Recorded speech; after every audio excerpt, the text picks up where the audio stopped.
Okay, welcome everybody to today's webinar presented by the Institute for Health Technology Transformation and Zynx Health and featuring Berkshire Medical Center. My name is Matthew Rayner and I am the Senior Marketing Manager with the Institute for Health Technology Transformation. The Institute would like to thank everyone for attending today's webinar.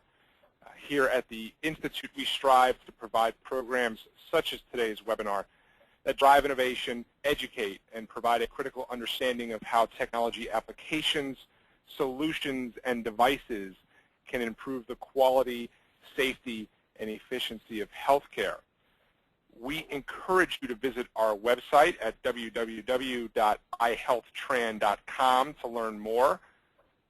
As a reminder, today's webinar will be recorded and made available for download along with the PowerPoint slides on the Institute's website. Once again, that URL, www.ihealthtran.com, by close of business today. We will also be hosting a brief question and answer session at the conclusion of today's presentation. So please feel free to send in your questions at any point during the webinar today by using the question section on your GoToWebinar toolbar. At this time, I would like to turn things over to our moderator for today's webinar, Michelle Norton, Director of Product Strategy and Marketing with Zynx Health. Michelle? Great, thanks, Matt, and welcome everybody. On behalf of Zynx Health, we welcome you to today's webinar. Our speakers today are Dr. Timothy Cunahan, who's the Chairman of Surgery at Berkshire Medical Center, and Dr. Gray Arash, who's the Chief Quality Officer at Berkshire Medical Center. Today we'll hear how Berkshire leveraged an organizational-wide clinical decision support strategy to develop a surgical care improvement initiative. And I think folks will find very interesting both their improvement in outcomes and cost reduction. It's a very timely topic as organizations are focused on continuous quality improvement during this time of evolving change in healthcare. And so with that, I'll turn things over to Dr. Arash. Thank you. Well, thank you very much, and thanks to all of you for joining us. Berkshire Medical Center is a 300-bed community teaching hospital in western Massachusetts. We have training programs in psychiatry, surgery, and medicine. Over the past decade, we have really focused on improving our clinical outcomes through close collaboration and teamwork, both within departments and more recently, and I think more importantly, across departments. Among the strategies we have used are an approach called multidisciplinary rounds, where all the caregivers work together in a formal conference session to improve care and give their input into approaches to optimizing management of our patients. Essential to our success, I believe, have been several things. One has been our partnership with Zynx Health and their updated clinical decision support. We have used Zynx Health order sets and other forms of decision support for a number of years. Recently, we have embarked upon a program led by Tim Cunahan from the Department of Surgery to improve colon surgery outcomes, focused on both improving clinical outcomes and decreasing costs for that particular condition. And to do this in an optimal way, I believe we have needed the collaboration between departments because so many of these patients admitted to the surgical department have multiple medical comorbidities. And I believe that although the surgeons have led this effort, I'd like to think that the Department of Medicine has helped in some way to make sure that those comorbidities are optimally managed as a team. On that note, I'll turn things over to Dr. Cunahan, who has led this effort for the past couple of years, and I want to have him share with you some very exciting preliminary results. Great, thank you, Gray, and thank you all for your attention this afternoon. My objectives for the next 40 minutes or so will be to demonstrate some practical strategies on how we developed a program for colorectal surgery and illustrate the relationship between the development of evidence-based surgery program and the measurement of clinical results. That relationship is really so key to, I think, constantly moving to the next level. I'll be returning to that theme over and over again. And also to show how we apply clinical decision support tools specifically to a fast-track colon surgery program. Next slide.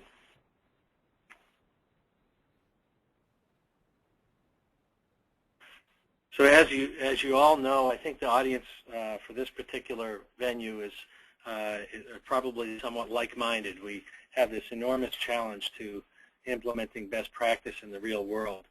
The information explosion means that human beings are challenged to just keep up with the information that keeps coming out in various medical sciences. And we know that because of that, there's a very long lag between the development of really good level 1 evidence and a change in common clinical practice.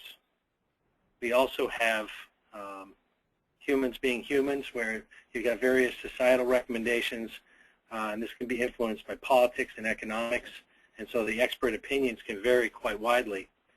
And we know that physicians and other practitioners tend to be conservative. People do what they're comfortable with, and so cultural change is always difficult and slow. Next slide. This slide kind of highlights the concept that change is so slow. I like to think about how many years it takes to implement best practice once there is level 1 evidence, and I looked for a reference for that. And if you look at the bottom, I mentioned Semmelweis, so it's been over 100 years since we recognized that hand washing was best practice, and that's still not universally carried out in our hospitals in the United States. So I don't think there's a number assigned to that, to how long we can go without doing best practice. But this paper in the New England Journal in 2009 showed this gap between what best practice was and what percentage of the time that best practice was delivered with this dozen or more very common clinical entities.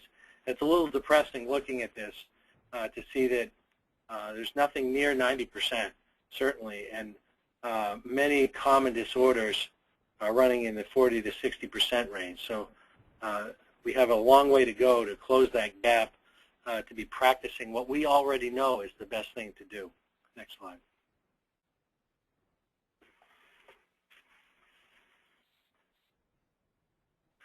Of course, Gray mentioned the challenge of the comorbidities, and when we first got together and tried to enact rapid change, we came up with this three-dimensional model where along the x-axis is the various surgeries or conditions that we want to address: total knee, colectomy, thyroidectomy, and along the y-axis is the comorbid conditions that are going to be impacting the care of those particular patients. There's a z-axis as well, the locations of care or the continuity of care. So if you think of the care being delivered in this kind of three-dimensional model, each one of these cubes represents order sets, best practice, evidence-based algorithms. So all you have to do to deliver perfect, up-to-date care is simply fill all these cubes with that information to allow your practitioners to follow it. Now, I've showed 5 procedures, 5 comorbid conditions, and 5 locations of care. The reality is there's more than that. And when we did the math on it, we figured it would take a couple of 100 years for us with our resources at Berkshire Medical Center to actually fill all those boxes, and of course that's not really feasible. So if the challenge is that great, the question is, well then how could you possibly go after this? But we decided to anyway. Next slide. But we needed help doing that, of course. So this is another schematic showing what we were really trying to do with our perioperative care initiative. On the left-hand side is really what we wanted from our changes. We wanted better outcomes especially. But we also wanted a shorter length of stay and reduced cost. We also wanted to hit certain milestones that are measured by external organizations like Health Grades, Thompson Top 100, SCIP Excellence. These were goals. To do that, we needed an engine to help us build this new perioperative care delivery system that I showed you in the previous slide would be almost impossible to do on our own. So we're using Zynx to help us do that. The feedback loop on the bottom is just as important in that we need to see our change enacted, and we need to be able to measure that change and measure the outcome changes as a result of the changes in our system. And so we use a number of different tools. Here I show NSQIP, complications coding, our values committee where we look at equipment and cost, health grades reports we get, and also surgical multidisciplinary rounds. Dr. Elrod alluded to earlier that for over a decade now, we've been very aggressive at developing the multidisciplinary systems of care. He's published his results in the Department of Medicine from this institution showing dramatic improvement in core measures and clinical outcomes. I recently presented data from my department showing similar salutary effects of doing frequent multidisciplinary rounds. So that's an important part of getting at change. Next slide.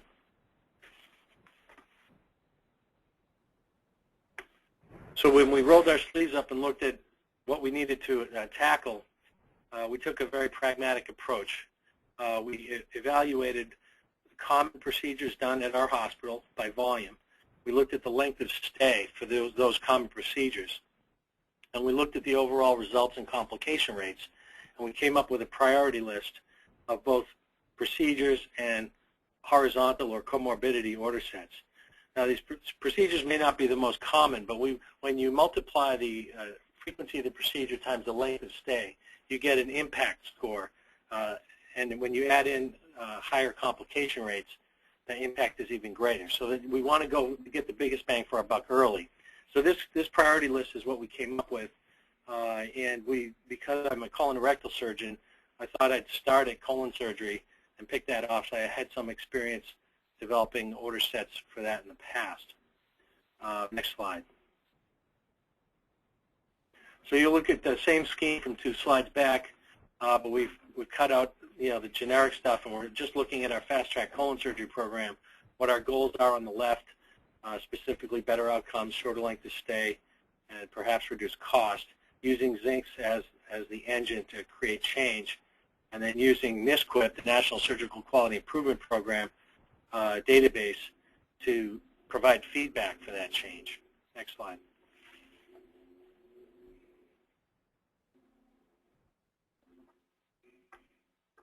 So a little bit of background on colorectal surgery for those of you who aren't, I'm assuming few on the line are colorectal surgeons. But colon surgery, like many other areas of surgery, has developed over the last 150 years or so based on principles, theories, and personal experience, mostly without any supportive evidence. When I was a resident, we didn't question the gray-haired guys in the white lab coats as they told stories of their mentors and their mentors' mentors. And so the surgical theory was brought down from the early 20th century, and it wasn't to be questioned. However, in the last 25 years especially, we've had this evolving concept of surgical stress, originally from the burn and trauma literature, but more and more applied to elective surgery, showing that there are physiologic changes that we're not really addressing with the traditional way that we cared for patients. Over the last quarter century as well, we've had increasing financial interest in reducing length of stay, complications, and this has been from all of the stakeholders involved, whether it's hospitals, practitioners, third-party payers, and the federal government. And also at the same time, we've developed the concept of evidence-based medicine and its application to surgery, although a little bit behind internal medicine and other fields, is fairly well developed at this point. Next slide.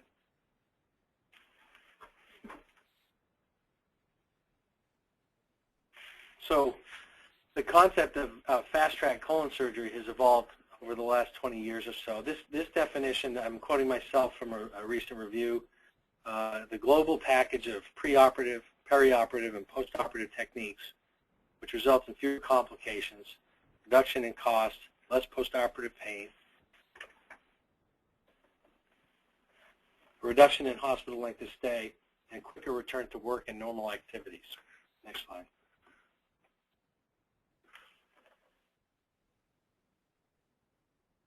So with that as a charge, I went to Zynx Evidence. Now this is a screenshot from inside Zynx Evidence. For those of you who haven't been in there, you can, if you look in the upper left-hand corner, it says product, module, group, content type. So basically, these are all drop-down menus, and I can find, if you look in the blue, it says colectomy, general information scope. So I find colectomy, and then I open up the various sub-menus on the left-hand side, and the sub-menus give me the various reviews of evidence-based medicine, best practices based on that particular area. For instance, IV fluid therapy, which is in the middle there. If you go into that, it gives you an update of all the recent literature regarding restricting fluids, and I'll get into that in a moment. And two other features is the check mark on these features means that there's evidence tree inside there with a meta-analysis or systematic review, which is a higher level of evidence. And then the blue ribbon icon represents things that are tracked by the Joint Commission or the CMS, National Quality Forums. So those are things that the hospital is now being tied to payment. Next slide.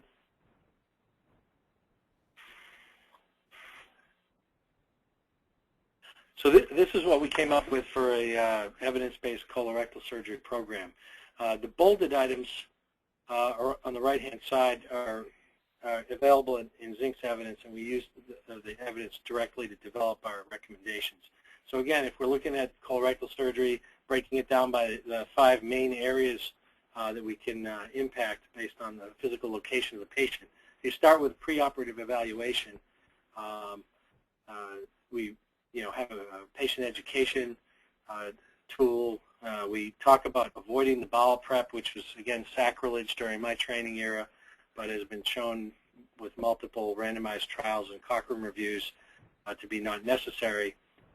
Ordering the appropriate antibiotic and DVT prophylaxis, and then the carbohydrate drink the night before surgery. This is something that, again, I found in Zynx Evidence I'd never heard of before, but after reviewing myself these multiple randomized trials, I was pleased to see that, in fact, patients do better. It's about modulating their carbohydrate metabolism. Just as you would prior to a marathon, you want to carbo load and get those glycogen stores in your liver up for the pending stress event. So with colon surgery, when the patient's hydrated and have glycogen stores replete, there's less immunomodulation. And in fact, the outcomes as far as ileus and length of stay are dramatically improved when we do this. And so we give carbohydrate drinks. We encourage the patient the night before surgery, and also 3 hours prior to skin incision, give them a nice 24-hour strength, which originally our anesthesiologists were a little nervous about, but again, we had the level 1 evidence to back our practice, and that's worked out quite well. All the things in the operating room and just prior to OR, the usual things about antibiotic administration. We found giving 80% oxygen in the PACU for several hours was shown to reduce wound infection, perhaps post-op nausea and vomiting. We use a evidence-based multimodal post-op nausea and vomiting protocol, and active normothermic measures, whether it's a bear hugger or other devices to keep the patient euthermic during the operation. We have a liberal use of epidural catheters on our larger incisions. And also really important is the fluid protocol that we follow now. In the past, the theory was that you want to keep patients very well hydrated for colon surgery with a brisk urine flow. But in fact, animal studies and randomized trials in humans showed that excessive fluid administration caused peripheral edema, which led to immunosuppression and increased wound infection and respiratory complications.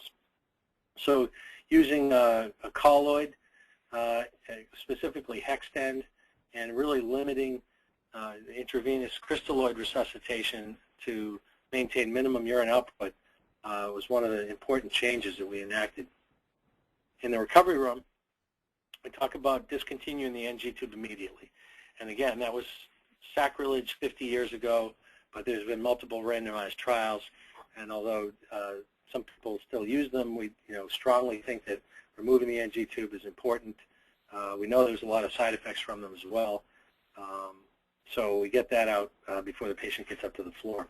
Again, we give the oxygen in the PACU, which reduces wound infections, and we use active rewarming as indicated, and embark on a multimodal pain management. We know that the trial after trial shows the more narcotics the patient gets after surgery, the higher their complication rates. So every effort to reduce the total amount of narcotics given results in better outcomes, whether that's the use of NSAIDs, regional techniques, epidural catheters, everything you can use to reduce narcotics. We make every attempt. And when I say that there's a protocol in place or the postoperative nausea volume, these are several page documents that are developed, those by anesthesia or by our perioperative care initiative. When we get to the floor, we have a bunch of things, including DVT prophylaxis, early discontinuation of the Foley catheter, and discontinuing the antibiotics, and early feeding of the patient. Again, early feeding of the patient was considered sacrilege, but multiple randomized trials has shown no increase in complications, and in fact, an improvement in outcomes and length of stay. And it only makes sense that after a major stress, you'd provide calories and protein to help recover. So on to planning for discharge. We, again, make a transition plan for pain management, medicine reconciliation, and follow up closely with patients when they leave the hospital. So that's the program we came up with. Again, about 80% of the changes, and I think most of the important and contentious changes came out of Zynx evidence. Next slide.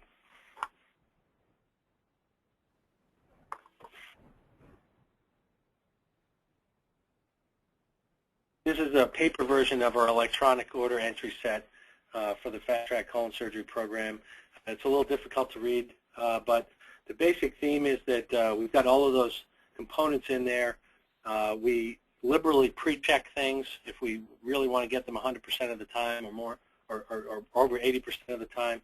And this has been a helpful tool. We have a surgical residency program, so the evidence icon is particularly helpful when I have junior residents ordering this stuff for the first time. And it's amazing how young a trainee can be when they voice opinions that are from about 100 years ago, but they seem to want to be conservative. So I always encourage them to click on the evidence icons.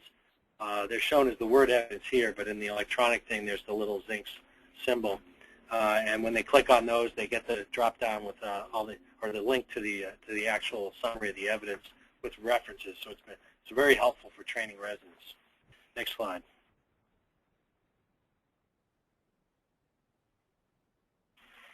So traditionally, when you look at project management theory and common practice, at least in my experience, you form a committee, you get all the stakeholders together, you get the evidence together, you find out what things might be impediments to change, and you work on it, you come up with your program, then you vet it with everyone, you make some changes, then you make a beta test of it.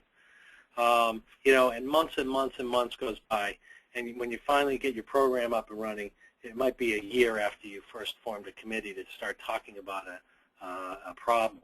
And we didn't, I came here about 6 years ago, and I found a culture of impatience with average. We are never really satisfied with our results.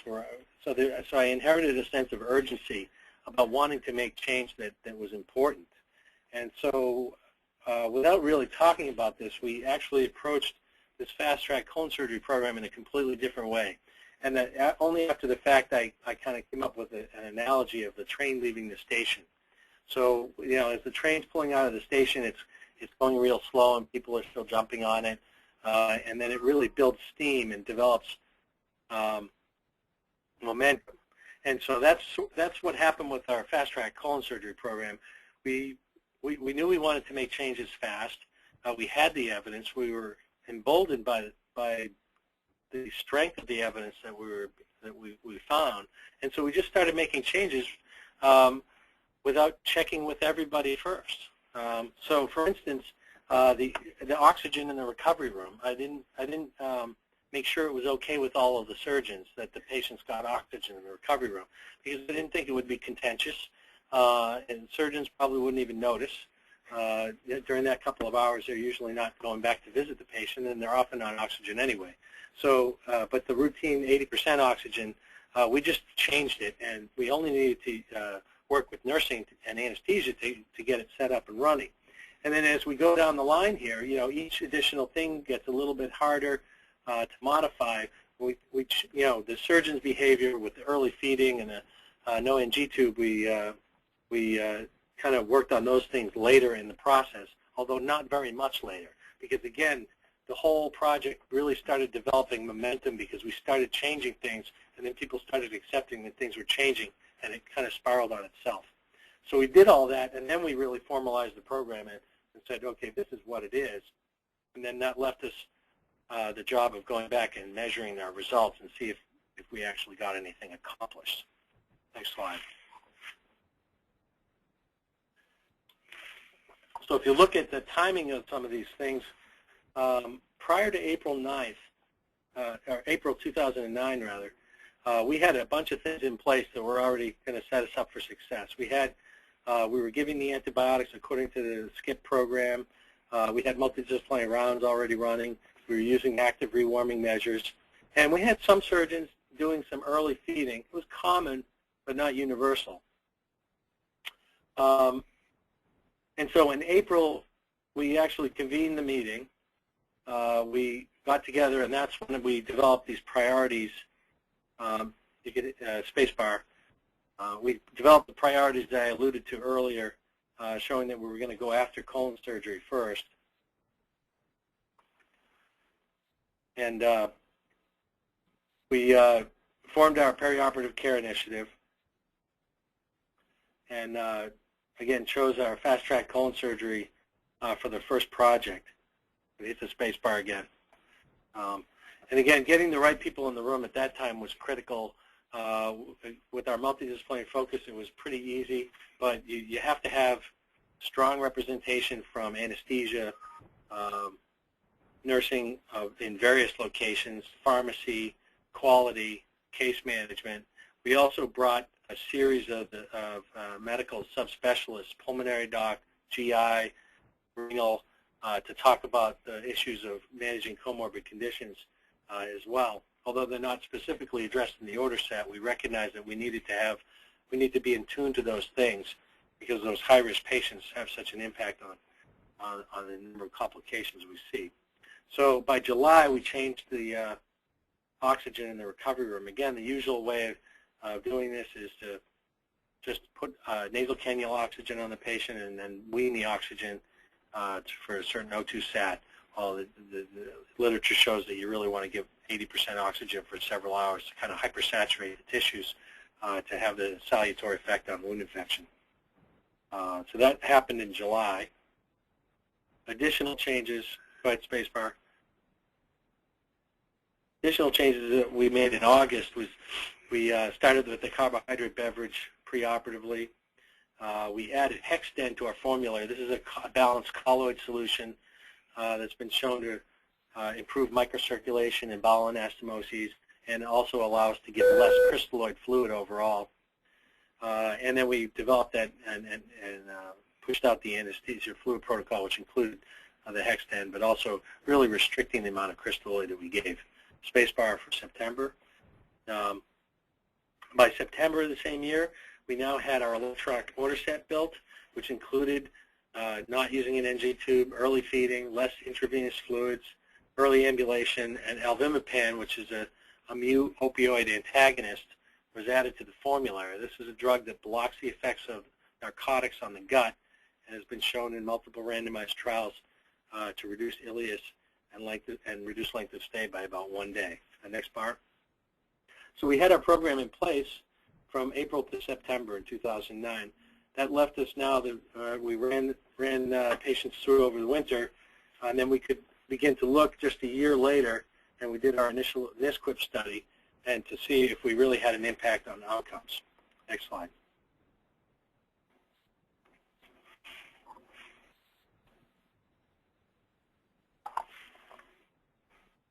So a little bit on NSQIP. I'm not sure how much folks are familiar with this, but this is the National Surgical Quality Improvement Program.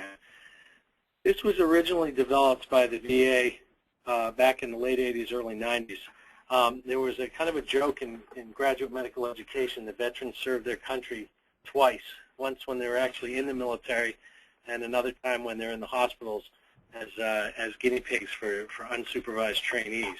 I'm a veteran myself, so I say that with a little bit of chagrin, but the folks at the VA weren't very happy with that impression of their care, and so they decided to develop this very comprehensive clinical database with the eye to improve surgical care.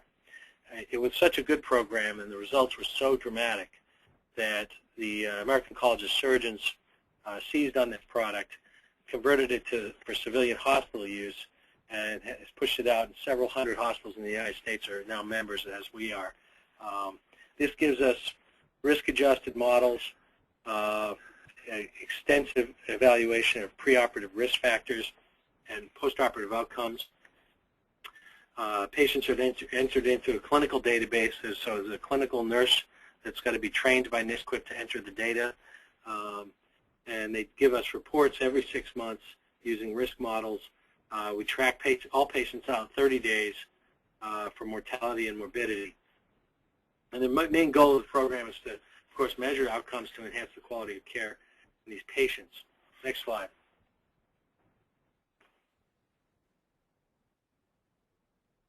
So with our NSQIP program in place, we were able to pull all of our colon surgery patients we've operated on and compare them. So we did a study comparing our traditional surgery patients, those that received colorectal surgery in the year prior to implementation of our FastTrack program, to patients who received colorectal surgery after the FastTrack program was up and running. There was a little gap there that we eliminated during that transition, but that 6-month transition period, we didn't look at those patients. So we had 69 patients in the traditional arm and 105 patients in the FastTrack group. The ages were similar, as was the sex distribution. Interestingly, the patients from the FastTrack group were a little more likely to come from a chronic care facility, so I think they were a little sicker, and about 3% of them were taking chronic steroids. And if you look at how many risk factors they had, those that had 3 or more risk factors, which is a higher risk group, they were about the same. Next slide. There's no statistical significance in any of these numbers. When we looked at the traditional versus the FastTrack patients at the amount of intravenous fluids they received, there was a significant difference. In the first 48 hours, traditional patients received about 7.5 liters of fluid versus about 5.2 liters in the half-track group. And we looked specifically at patients that received less than 3 liters. There was a dramatic difference. The traditional group, everybody got more than 3 liters except one patient, whereas the FastTrack group, there's clearly a trend towards less fluids at that 3-liter cutoff. Now, the Extend was this other product that I mentioned. Only a few patients got it in the traditional group. Once we added it to the program, the vast majority of patients received that. Next slide. So clearly we were giving less fluid, so we were following our protocol in that regard. Now, when we look at the use of Entreg, this is the alvimipan, the mu-opioid antagonist. Again, we didn't have it on formulary, so no patients could get it in the traditional group. 64 patients got it in the FastTrack group. And when we look at ileus, as defined by a lack of bowel function for more than 3 or 4 days, we had a big difference in the patients that had their diets held up. The usual rate that we quote from the literature is about 15%. We saw about 19% in the traditional group and a dramatic reduction to about 7.5% in the FastTrack group. Next slide.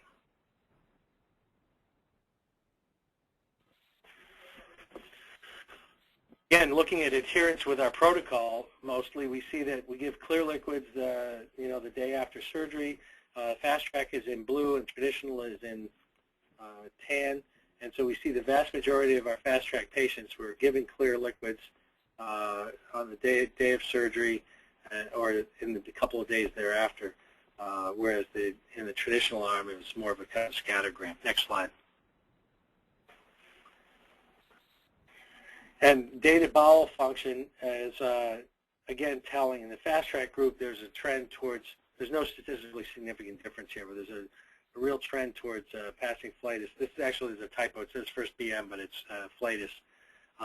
And you can see that there's a really trend towards day 0 and day 1 and 2 compared to a little later in the traditional group. Next slide.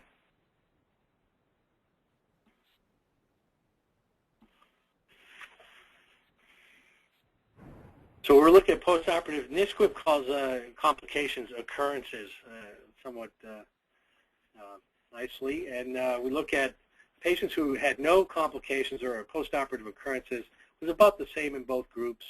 Patient who had a single one, again, roughly 20%, and then who had 2 or more was about the same. Now, post-operative occurrences could be a urinary tract infection, it could be an ileus, it could be some things that we call complications, some things we don't call complications. So the number can be a little higher than people expect. But it was about the same. Next slide. In overall occurrences. When we looked at wound infection, we did see there were 10% wound infection, 11% superficial wound infections in the 2 groups. With deep wound infections, though, these are deep space and organ space infections. NSQIP divides them into 3 categories. We saw less deep infections in the fast track group.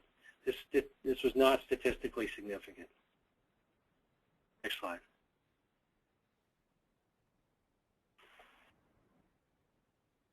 What we were really happy to see, because many of our measures were based on respiratory complications, and as an aside, I should say, we've had a fair amount of respiratory complications in our hospital.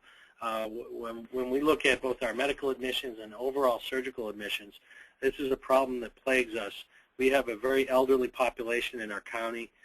We have a lot of patients with impaired pulmonary function, mostly COPD, and many patients with congestive heart failure or other forms of our cardiac dysfunction. And so our postoperative respiratory failure rate overall is fairly high, although when we drill down on it and risk adjusted, it's not so bad.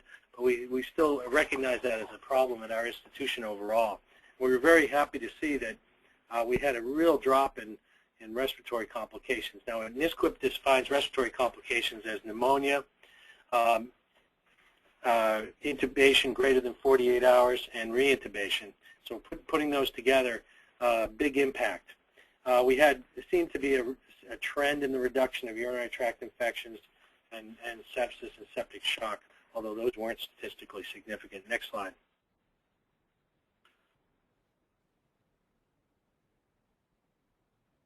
When we look at the return to OR in 30 days, there was no statistically significant difference. There were a few more in the fast track group. And if we look at average surgical length, although interestingly, because the septic shock rate was lower, these returns were not for septic complications like an anastomotic leak, so there might have been other minor wound problems. So the most dramatic result was our length of stay in the hospital. And this argues for a big success of this kind of multidisciplinary approach, because usually if you look at randomized trials looking at single factors like albumipan or early feeding, or even laparoscopic versus open colon surgery, you see about a 1-day length of stay advantage in most of these carefully controlled studies. In our preliminary data, we see this dramatic over 2-day reduction in length of stay in our fast track program. And I think it's real. In fact, it's sustained to this day. We reevaluate the data from time to time. And I think it's because we changed so many things at once. If I was trying to be a real careful scientist, I probably wouldn't do it this way. But I'm a pragmatic clinician, and I just wanted results. And so we made a lot of changes fast, but I think that our length of stay clearly indicates that those changes have paid off. We had a very low mortality rate in the study group, so I don't think there's any difference there. Next slide.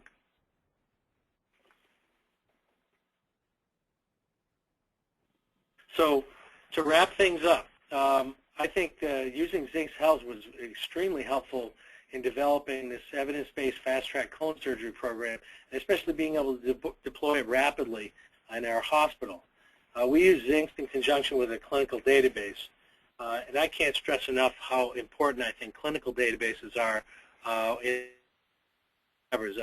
administrative databases are helpful in many levels, but the limitations of data collection, definitions of complications by health information specialists and things, I feel very strongly that a clinical database is warranted. It could be NSQIP, it could be anything else. Surgery has one, it seems, for every specialty. There's a vascular study group, the National Trauma Data Bank. There are a lot of clinical databases out there in the surgical specialties, and I, unfortunately for my chief operating officer, I'm always pressuring her to purchase more of them going forward. But I think they're very helpful to really know what's going on with our patients. And this methodology of using clinical decision support with a good clinical database has allowed us to really change things rapidly and measure the change in a meaningful way and be satisfied that we're really moving in the right direction. So that's what I have for fast-track colon surgery. I'd like to acknowledge some of my trauma. Charles Tutela is my NSQIP nurse data collector, and Casey Joseph is one of our quality specialists who help collect and process the data for me. So I'm happy to take any questions that people have. And while people are thinking of questions, I did want to chime in. One, Gray at the beginning was talking about coordination of care and multidisciplinary approach. And there was one study I wanted to mention in Healthcare Management Review in 1997, way back then, when the NSQIP program first was transitioning from the VA. They looked at all the high and low outliers in the VA hospitals, high and low outliers in mortality, and they did site surveys on these places to try to figure out what were these hospitals doing that had the low mortality rates.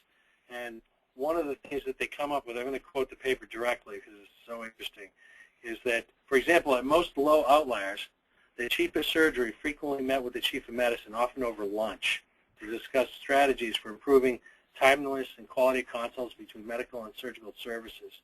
Relationship between the chief of surgery and chief of medicine at high outlier typically was less established. So I like to quote that since we do have many of our meetings over meals and we get together on a regular basis. So I wanted to entertain any questions. Thank you. And once again, I would like to remind everyone that today's webinar recording and the PowerPoint presentation will be available at the Institute for Health Technology Transformation's website. Once again, that URL, www.ihealthtran.com, by close of business today. As mentioned, we would now like to open up the presentation to answering your questions. As a reminder, to submit a question, please click on the Questions tab on your GoToWebinar toolbar. Simply type in your question in the provided chat box. At this time, I would like to turn things back over to Michelle Norton to conduct the Q&A. Michelle? Great. Thanks, Matt. And thank you, Dr. Cunahan and Dr. Elrod. Great presentation. There's a few questions that have already started to come in here. The first one is, how did the team integrate the clinical decision support within your electronic health record? So you mentioned a lot about the evidence and the protocols that were put in place. So I don't know, at a high level, if you want to talk about the integration into the workflow with the clinicians in the electronic health record. Sure. Well, when we partnered with Zynx, we used their tools to help build our order sets, electronic order sets. So we have Meditech. So Zynx is Meditech compliant, and so we developed our order sets in Meditech for electronic use at the beginning of the program. We have paper backup versions of them for downtime emergencies and things like that, but all of our order entry is done on electronically. So those were developed using the Zynx tool of the online back and forth. I forget what it's called exactly, but that was the program we used. Great. There was a second question I think is pretty similar, and just that was this a separate workflow for the clinicians, but you just clarified that as far as the CPOE and using the electronic health record and Meditech, that was what your end users, your end clinicians actually interacted with, right? And that evidence was brought into the electronic health record. So I think we addressed that one, unless you had any other comments on that. And the workflow really wasn't much of a problem, because we do have a surgical residency, so our residents are doing the vast majority of the post-operative order writing. So they didn't have to do any of the kind of heavy lifting in the order development side. And so basically they're getting products, put into Meditech for their use. We orient them on that whenever we're rolling out a new product. Then it's available for their use. And as far as workflow goes, it actually saves them time once they get used to using them, because it's so easy to point and click. And I just might add that for many of our other conditions, we've also added within Meditech clinical decision support tools like checklists and things like that, which are easily available through clicking on one icon and then scrolling through the different options. So if people want to look at a checklist in addition to the order set, or there's no order set at this point, they can easily do it that way, in addition to reminders and alerts and pop-ups that come through the electronic medical record, particularly around pharmacy ordering. So we'd like to think that our clinical decision support system is fairly robust in terms of, first of all, being available at the time of decision-making or ordering, and easily available in the workflow, as opposed to being a little more onerous and perhaps not really helping our clinicians efficiently do the right thing. Great, thank you. And then another question here is, Dr. Cunahan, you talked about enacting change and your analogy to the train leaving the station and making change quickly, and that proof of concept, and then kind of going back and developing the methodology to measure. But in doing that, how, do you have any pearls or lessons learned as far as gaining buy-in and overall clinician adoption and consensus with the evidence-based practice? You talked a little bit just now, both of you, about the ease of use within the electronic health record, but anything else that you'd want to share about being able to really drive consensus and adoption of those changes that you enacted so quickly? Well, again, cultural change is hard. Surgeons especially, but I think all practitioners tend to be conservative. So the kind of train leaving a station approach psychologically catches people off guard a bit, because if you try and sell an entire new way of doing things, soup to nuts, in one step, there's going to be a natural kind of emotional resistance to that. Whereas if you just ask them, it's why people like to get paid every week, or like their taxes taken out every week, rather than get a tax bill at the end of the year. If you pay it in little doses, it's more tolerable. So I think I chipped away at some of these concepts with grand rounds presentations and journal clubs, and each one of them, just say the oxygen in the recovery room. You really have to spend a lot of energy showing the data, and really getting buy-in that way. But one thing at a time, rather than, I never came to the department ahead of time and said I'm developing a fast-track colon surgery program. I didn't do it until the fall when we had everything changed. I said I want to change the oxygen. I want to, have the NG tubes, taken out. I wanted to, limit the fluids in the operating room. And so you kind of chip away at the small things, and then the magnitude of change doesn't become apparent until the end of the process. Right. And I think it sounds strange, but I think what Tim showed was he was patient but impatient. By patient, I mean he was willing to wait a little bit to get to his goal by being incremental. But what he implemented first were things that were really easy, didn't require a lot of work on anybody's part, and pretty much, I won't call them no-brainers, but easily acceptable, like the high O2 sats and things like that. I think that's really an important piece. The other important piece is, quite frankly, in sharing in high-quality evidence. And if you have that at your fingertips, whether it's in decision support or you step back and say, I'm going to do this as part of grand rounds, or when people come to you and say, well, show me that this way is better than what I've been doing for the last 20 years, having access to a comprehensive, neutral arbiter of evidence. In other words, it's not Tim finding the one article that supports him. Rather, it's here is a comprehensive review of this particular aspect of fast-track surgery. Let's go over it together. You can take a look at it. It's available to you. I think that's tremendously helpful, and that neutral arbiter status of best evidence is probably a very, very important piece in getting people who perhaps have disparate ideas in the beginning onto the same page and onto the same train. Great. Thank you for sharing that. Another question here has come in a couple different formats, but and one that I also wanted to ask both of you is, the success that you've had with the Fast Track program and, utilizing evidence-based practice. I know this is one example, but how else have you leveraged that success or that practice and protocols, if you will, to other areas? You showed your cube of there's many, many areas from different disease focus conditions, other surgical programs. So several folks have asked too, how are you taking that, leveraging this to other areas and sustaining that evidence-based practice? Sure. Well, we, our Zynx project or program here certainly is system-wide. We have literally hundreds of Zynx order sets now. Some of them are associated with programs per se. Others are order sets that exist, for use.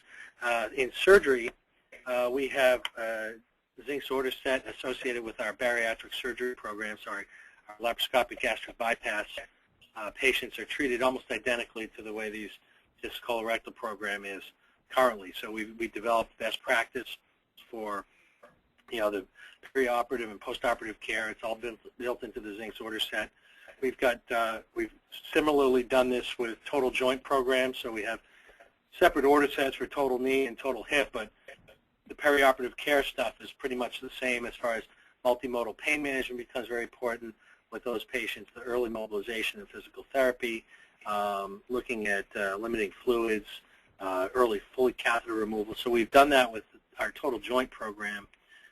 We've done it with a number of other different kinds of operations, laparoscopic cholecystectomy, partial thyroidectomy, or subtotal thyroidectomy, and sometimes we've gone out of order as far as our original priority list based on what's available in Zynx, what we've had troubles with as far as complications. A great example was about 6 months ago, we had 2 readmissions within a month on subtotal thyroidectomy patients. And thyroidectomy was not super high on the list. So I went back and I looked at the cases. They were both admitted for symptomatic hypocalcemia. Their parathyroid glands got tweaked a little bit. And we hadn't gotten to the Zynx order set with their evidence-based recommendations for how you replete vitamin D and calcium. And so we jumped forward and built the order set, not buy-in, of course, easy buy-in with our operating endocrine surgeon, since he wasn't happy that his patients got readmitted either. So we enacted that. So we've got almost all areas of surgery. The list is incomplete right now as far as procedures go, but we've got dozens of surgical procedures completed. As far as comorbid conditions go, the other axis on that cube thing, we've got horizontal sets for diabetes management, DVT prophylaxis, and a lot of the other stuff is somewhat individualized based on organ system dysfunction, and we're still poking away at that. So yeah, we've got hundreds of order sets that cross medicine and surgery, OBGYN, psychiatry. They've done great stuff with standardized admission sets to inpatient psych wards, smoking cessation. There's tons of stuff. Right. Yeah. I think that may be an underutilized area, and it's a rich database in the psychiatric world. I think it's had a dramatic impact on our psychiatric patients. We have a large population here. We're basically the sole provider of inpatient psychiatric services for the entire county. And there's a lot of pressure, obviously, on the behavioral health community to not only improve outcomes, but to do it in a very, very efficient and time-sensitive way. So that's been a major, had a major impact, I believe, on our department and on our community. Great. And Dr. Elrod, on that note, too, maybe you can talk a little bit about the broader performance initiatives and sort of the tie-in with, your focus there on value-based purchasing or the performance evaluation by payers, and sort of how those this use of evidence and the quality initiatives have led into some of the work you might be doing there. Right. Well, I think it's very clear that all of us are going to be scrutinized more and more over the ensuing years. And so what we've done is try to get ahead of the curve in terms of all of our departments, realizing that people are taking a much broader view as they evaluate our care. So we've been very, very active in the Department of Medicine in key areas such as heart failure and myocardial infarction and COPD and pneumonia. And that's no surprise. I think almost all hospitals have done exactly that. And, based upon our performance, we've done very, very well, knock on wood, in the world of value-based purchasing. We do look not only to our clinical databases, but also to our performance on administrative databases. And we're always seeking feedback on how well we're doing. And I'm pleased to say that if you look at our health grade scores in multiple areas, we're 5-star rated in multiple conditions, both in medicine and in surgery. If you look at Delta Care Checks, another external evaluator of our performance, looking at both mortality, complications, patient satisfaction, et cetera, again, we've performed very, very well. To be honest with you, we don't do these things just to look good on care checks or health grades. We look at them as external validation that we are indeed on the right path. And I might just add one thing here, that I think some organizations, are very, very focused on core measures and feel that the core measures will get them to outstanding performance. But I think there's an emerging literature right now that although core measures are absolutely important, there's a lot more that we can do for our patients that is of value to them. And this is where another service from Zynx has been very, very helpful, where, for example, for heart failure patients, they've gone through all of our decision support tools, and they've looked at them versus the evidence and said, okay, yes, you focused on this, you have your core measures covered, but here are some additional areas where you may find significant benefit for your patients. And a perfect example would be the prescription of aldosterone antagonists for patients with systolic heart failure, done in a judicious way. So I think moving beyond the core measures into this whole world of potential interventions that are going to help our patients, both in surgery, medicine, and psychiatry, is where we all need to be in the future. And finally, of course, we're going to have to move into the ambulatory world and transitions. But I think this is where, hopefully, we're going to be perceived, most importantly by our patients, to be of tremendous value, and at the same time be perceived by payers as providing a high-value, high-quality performance. Great. Thank you so much. And, there are a few other questions. I think they're mainly just about sharing, thanking you for sharing your best practices, which I would like to do as well. And then, if we get other questions that come in, we'll take those offline and make sure we get those to Dr. Elrod and Dr. Cunahan. But just wanted to thank you all again for joining, and thank both of you for sharing this great work, and know that folks have hopefully taken away some nuggets here to apply to their best practices and use of evidence in their organizations. So thank you. I think we are at the end of our time. So Matt, I'll turn it back to you. Thank you so much. Thank you, Michelle, and thank you to our featured presenters as well. I would like to thank our audience for joining us for today's fantastic webinar. One final reminder, please visit www.ihealthtrend.com to download today's recorded webinar and PowerPoint slides. Those will be up by close of business today.